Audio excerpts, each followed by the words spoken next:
How do we go beyond the trade war that at the moment remains between the United States and China in spite of the recent truce that we've seen at the G20? I think the implication of the trade war is going to be so much broader than whatever impact it may have on our business, particularly in the listing business. So I think, from our perspective, we really look at this in the broader scheme, that this is the conflict that is long in the coming. We all know it. It's just the one, it needs to get resolved. It's almost like two runners are running. When the second runner was quite a big distance away, you don't really worry too much. But now the second runner is quite close, and the first runner think that somehow something is being unfairly done. His use probably is different. He probably eats some Chinese medicine that make him run faster.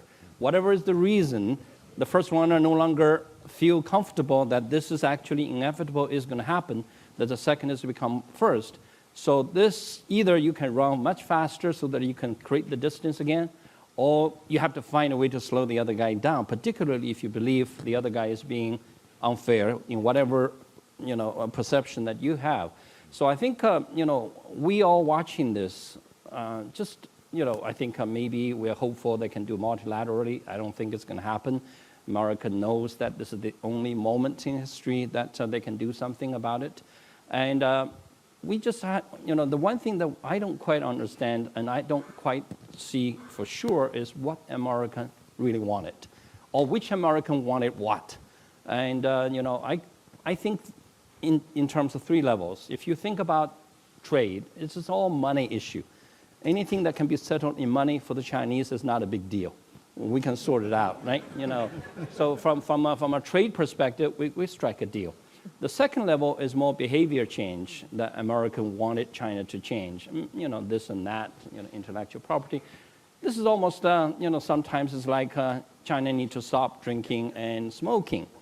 That's harder because being smoking for a while and drinking for a while, we all do. And but I think in the longest terms, the Chinese could rationalize that smoking and drinking is not great to your health, and probably it's a good idea to stop at some point. But give me time. I can't quit overnight. And also trying to do it in a way that is respectful. You can't put up a smoke detector in my house and insist on coming in and check to see whether I smoke after dinner or not. So I think that is the behavior change that need to, if that's what the American wanted, I think there is a possibility of a deal, but it's going to be painful, it's going to be negotiated, it's going to be patient, but ultimately probably something will work out. But if American wanted number three, that you have to go to church, your children has to be educated a particular way, you have to stop eating Chinese food, and that, it will never happen, right? Let's just face it, it will never happen. So the issue here is which American wanted. Wall Street wanted something, Hollywood wanted something, Silicon Valley wanted something, Bible Belt wants something, Rust Belt wants something, agricultural states want something. So but I think if China reform and opens, eventually everybody just focus on number one, maybe a little bit number three. Nobody will talk about number three. And number two, but nobody will talk about number three. But the problem is, if China does not accelerate and continue to open and reform, that will unite all the different factions of the United States, and then number three is always going to be on the table, and number two is always going to be on the table. It will make things a lot harder. But either way, this is going to be a long, long process before it's over. So I think companies have to do scenario planning. They have to look at different scenarios that might unfold over the next 6 months, year, 3 years, and they need to think about how that affects their current business plan and what they can do to mitigate the risks. The risks are not going to go away anytime soon based on the consensus view of people in this room. So you have to say, okay, what's likely to happen and how is that going to affect our business? In our American Chamber of Commerce, we did a survey a month ago, and 40% of the members, these are companies that are here in China doing business, 40% said they are either moving manufacturing out of China or they are considering to do so. And that's an example of the kind of things that people have to be thinking about. If you sell high technology, then you have to say, what kinds of enhanced export control regulations is the Department of Commerce in the U.S. going to come out with in the next few months? And is that going to affect what I can sell to China, or is it going to affect what Chinese companies can buy in the U.S.? So we have to look at the different scenarios, and companies have to mitigate their risk. And in some cases, that's going to mean people are going to move their manufacturing both out of China and out of the U.S. so that they're not subject to tariffs imposed by either country.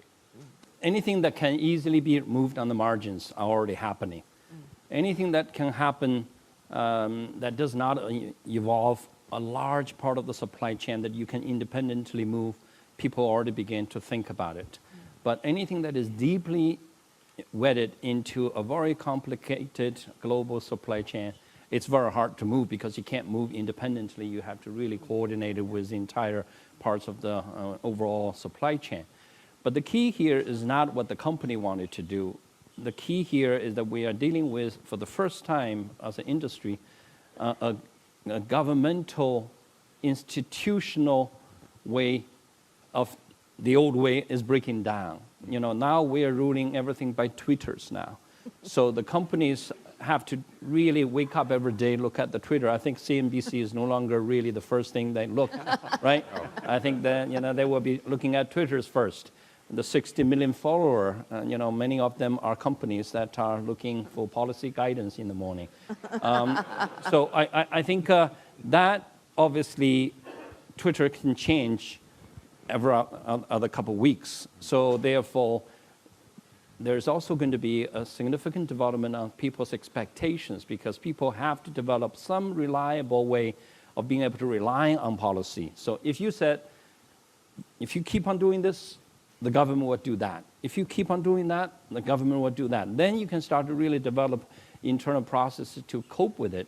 Today, a lot of people are going to be talking about change. They need to really think about Plan B. Most of the Plan B are in the boardroom. I don't really think any of the real big Plan B is being executed. But the longer this uncertainty lingers, the more likely people will begin to put more serious efforts into the Plan B.